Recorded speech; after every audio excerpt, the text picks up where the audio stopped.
L'actu débat. Et j'accueille tout de suite Julien Vigier, directeur du studio VO2X. Salut Julien. Salut Olivier, salut à toutes et à tous. Alors dans un instant, tu vas nous faire partager tes carnets d'écoute, mais tout de suite, et comme chaque mois, voici le Zoom Actu, un condensé de l'actu radio du mois dernier en 1 minute. Alors tout d'abord, à Radio France, on a eu la démission de la patronne de France Culture, Sandrine Trainer. On se rappelle, le mois dernier, on en avait parlé, un article de Libé avait pointé du doigt son management autoritaire. Et bien voilà, elle a décidé de partir. Toujours à Radio France, on a eu cet incident lors du Hyper Weekend Festival dans la Maison de la Radio et de la Musique.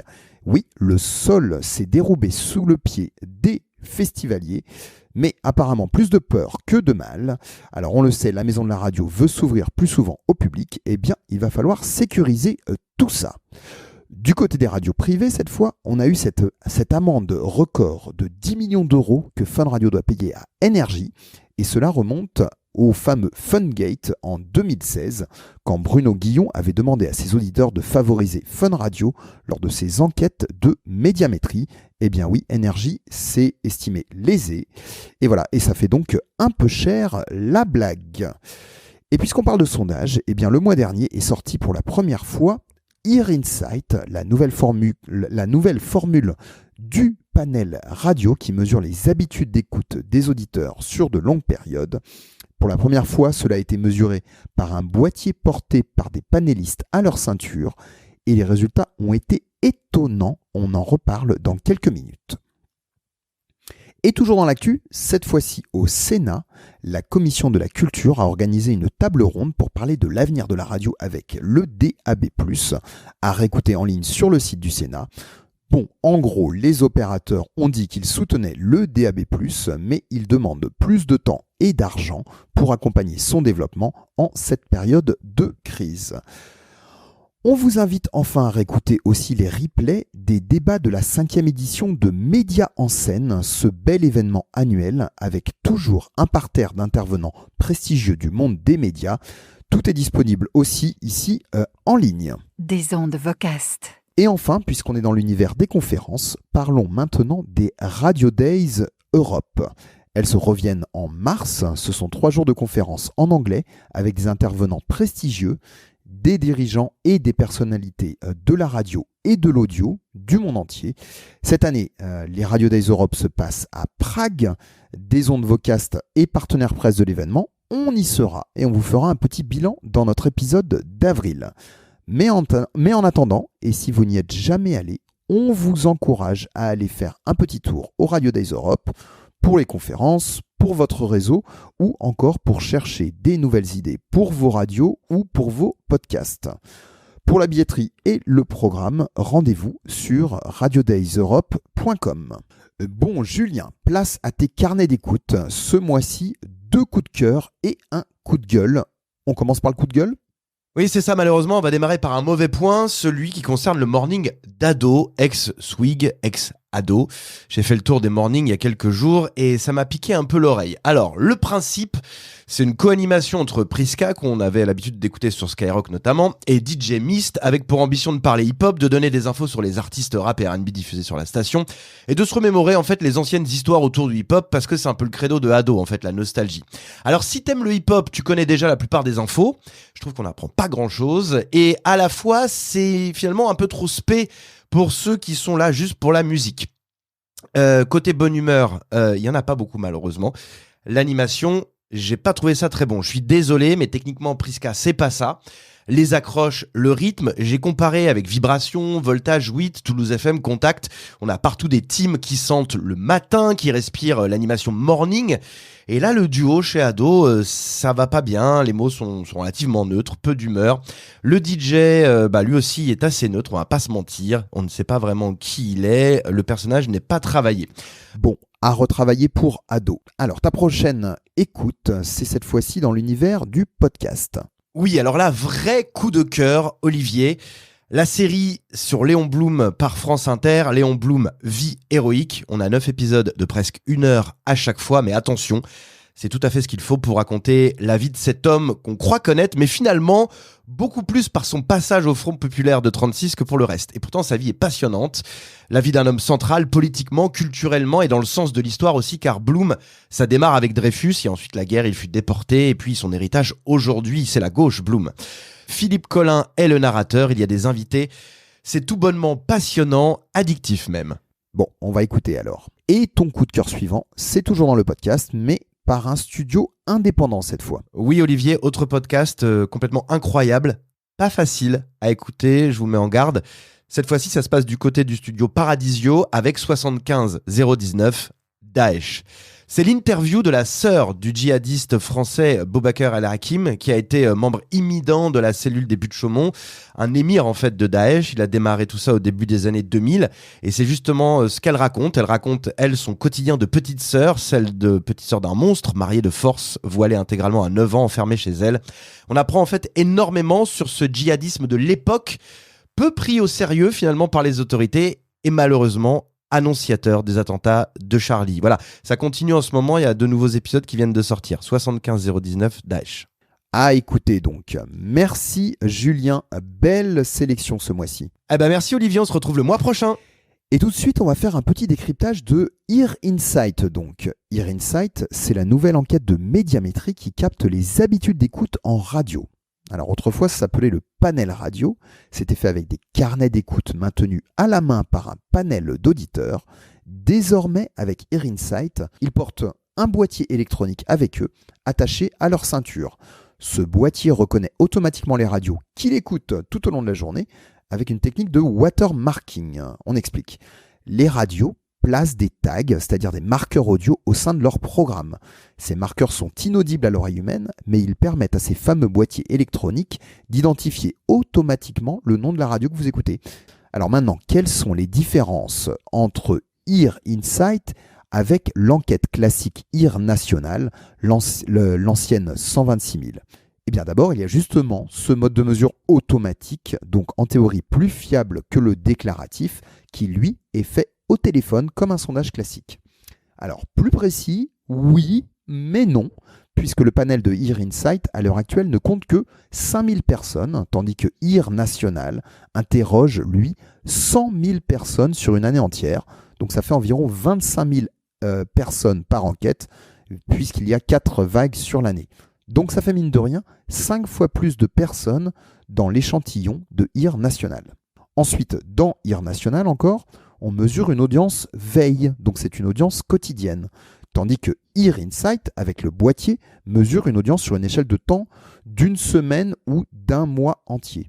C'est pour ça que le taux de pénétration de Ear Insight est plus élevé, jusqu'à 93% d'auditeurs sur un mois, contre seulement 70 environ sur Ear National pour les écoutes quotidiennes. Ensuite, Ear Insight n'est pas parfait non plus, car ce boîtier ne capte pas les écoutes faites au casque, que les panélistes doivent donc toujours déclarer à la main. Alors, est-ce qu'ils le font vraiment ? On ne sait pas. Il peut aussi arriver que les panélistes oublient de prendre ou d'allumer leur boîtier, notamment au réveil, alors que c'est le prime time de l'audience radio. Dommage. Enfin, on reproche à ces boîtiers de capter aussi des écoutes passives, voire involontaires, par exemple lorsqu'on passe dans un magasin qui diffuse de la radio et où l'attention de l'auditeur est somme toute relative, voire inexistante, et donc ce type d'écoute n'intéresse pas vraiment les annonceurs. Bon, passons aux résultats. Les radios ont tremblé, car forcément, quand on introduit une nouvelle mesure d'audience radio, ça peut chambouler le classement. Eh bien, effectivement, c'est ce qui s'est passé. Et d'ailleurs, c'est pour ça que Médiamétrie ne publiera les résultats de Ear Insight qu'une vague sur 2, septembre, octobre et janvier-mars, pour souligner que seul Ear National reste la référence de la mesure de l'audience radio.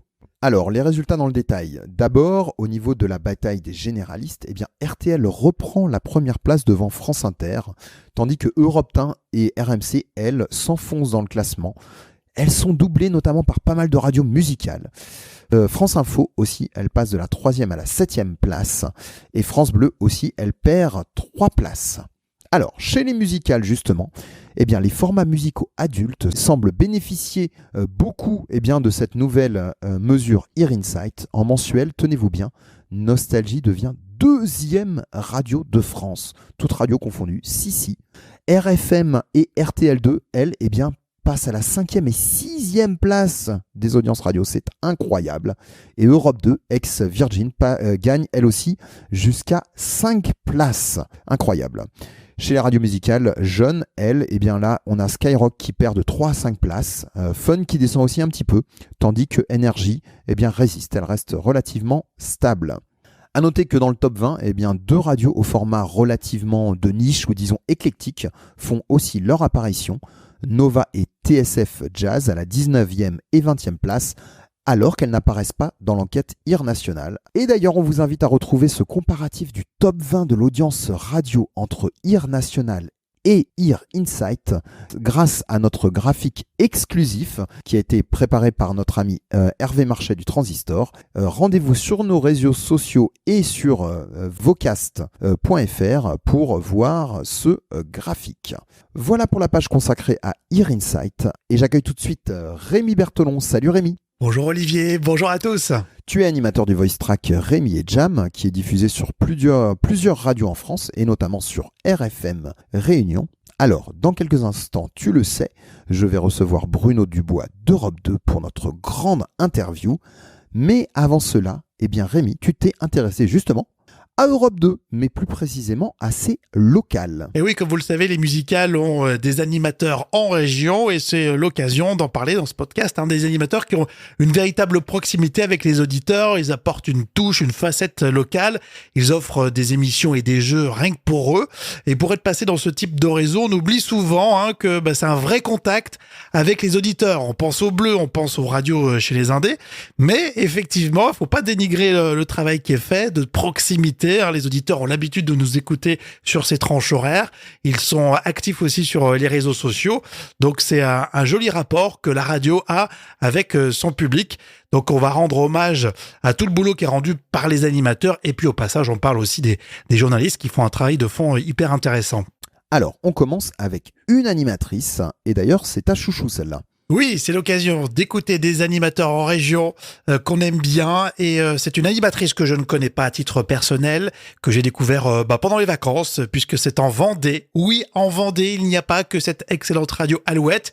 Il y a aussi Europe 2 Vendée, une ancienne radio franchisée qui a été reprise par la suite à 100% par le groupe Lagardère. Il faut juste signaler que c'est l'une des rares stations locales de Virgin Radio Europe 2 maintenant à posséder son propre site internet. Donc voilà, on va écouter cette animatrice qui s'appelle Nathalie Meunier. J'adore sa voix, j'adore sa personnalité. C'est aussi ça la radio, même quand on y bosse ou quand on est passionné, qu'on écoute tout le temps la radio, il y a des choses qui ne s'expliquent pas. Et on commence par un petit top H. Place Nap à La Roche, il est 14h. Avec nous, Vianney Tiran. Voilà les top horaires qui sont courts sur Europe 2 et le speak juste après, Nathalie Meunier nous met au sport. Bienvenue tout le monde. Europe 2, la radio partenaire des meilleurs événements de la région.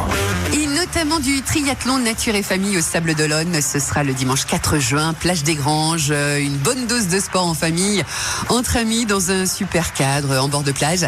Triathlon accessible à tous. Et si je vous en parle maintenant, c'est que les inscriptions sont ouvertes pour participer à ce bel événement.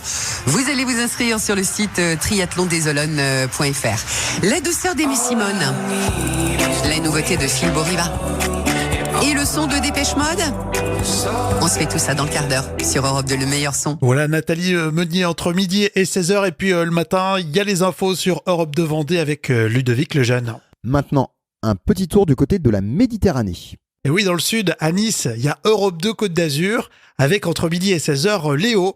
Et je suis tombé sur cette séquence alors très sympa quand c'est un des membres de l'équipe de la régie qui débarque dans les studios. Ça donne ça. Europe 2 Côte d'Azur avec vous ce lundi 16 janvier. J'espère que tout va bien pour vous. Europe 2 Côte d'Azur. Car aujourd'hui, c'est le jour le plus déprimant de l'année, le fameux Blue Monday, dont tous les animateurs radio et articles Facebook vous bassinent depuis 5 ans. Mais nous, on est heureux, car c'est l'anniversaire de notre commercial Alexandre, que vous connaissez pas, mais c'est notre commercial et il est là. Coucou Alexandre. Coucou Léo. Il est stressé. Qui est Alex, qui est nouveau, qui nous a rejoint il y a quelques semaines et qui s'occupe de vendre la pub. Voilà, t'es le mec qui vend la pub. C'est à cause de toi qu'il y a des pubs à la radio. T'es content de toi? Bah voilà, bah super. Et en plus, toi, t'as choisi le jour le plus déprimant de l'année pour fêter ton anniversaire. Toi, t'es un vrai champion du monde, toi. Bon, écoute, Alex, de la part de déjà de toute l'équipe d'Europe 2 et de tous les auditeurs d'Europe 2, on te souhaite un bon anniversaire. Bon quart de siècle, mon gros. On dit merci. Eh ben merci. T'es pas prêt pour être animateur radio, toi. La suite du meilleur son Europe 2, ça sera avec Youngbloods, Tissue, dans quelques minutes sur Europe 2 avec un gros classique de Nirvana et AD. C'est génial, bien joué Léo sur Europe 2 Côte d'Azur. Et enfin, 2 animateurs pour finir. Oui, j'ai 2 speaks à vous faire écouter pour terminer. Tout d'abord dans les montagnes, à Grenoble, sur Europe 2 Alpes, c'est David qui vous attend avec des jeux. C'est ça, Europe 2, le meilleur son, et c'est très très bon, ça foster the people. Europe 2 vous offre vos forfaits de ski. Bah oui, vous gagnez ça cette semaine sur Europe 2, le meilleur son. Salut Jennifer. Salut David. Bienvenue sur Europe 2, comment ça va? Bien repris la semaine? Bien repris, super. T'habites à Saint-Martin-d'Air, toi, hein, c'est ça? Voilà, c'est ça. Et t'as joué tout à l'heure, tu t'es inscrite au standard, et ben tu gagnes aujourd'hui tes 4 forfaits de ski pour Arèche-Beaufort en Savoie. C'est bon, bravo. Super, merci beaucoup. Ça, super. C'est la première étape, puisque vendredi, il y aura le tirage au sort pour gagner un séjour pour 4 personnes, 3 jours et 2 nuits à Arèche-Beaufort, dans le village station d'Arèche-Beaufort, qui est juste magnifique, hein, clairement. Je croise les doigts alors. Bah ouais, tu connais le domaine ou pas? Pas du tout. Et bah l'occasion de découvrir avec toute la neige qui est tombée, c'est génial. parfait ça. Et bah rendez-vous peut-être vendredi. Bonne chance merci à beaucoup, toi merci. et bonne journée. Salut Jennifer. Un super insert, nickel, bravo David. Et on termine avec Europe 2 Midi-Pyrénées. C'est pour faire plaisir à Anthony aussi. On est à Toulouse avec Guillaume entre midi et 16h. Europe 2, le meilleur son avec Muse. L'ascenseur Europe 2. Oserez-vous monter jusqu'à 5 000 €?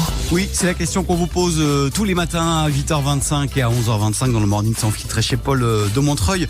Pour jouer, c'est pas compliqué. Vous avez 15 minutes maintenant et pas une de plus pour vous inscrire en envoyant cash par SMS au 7 12 13. 15 minutes, pas 16, hein. Maintenant vous le faites cash.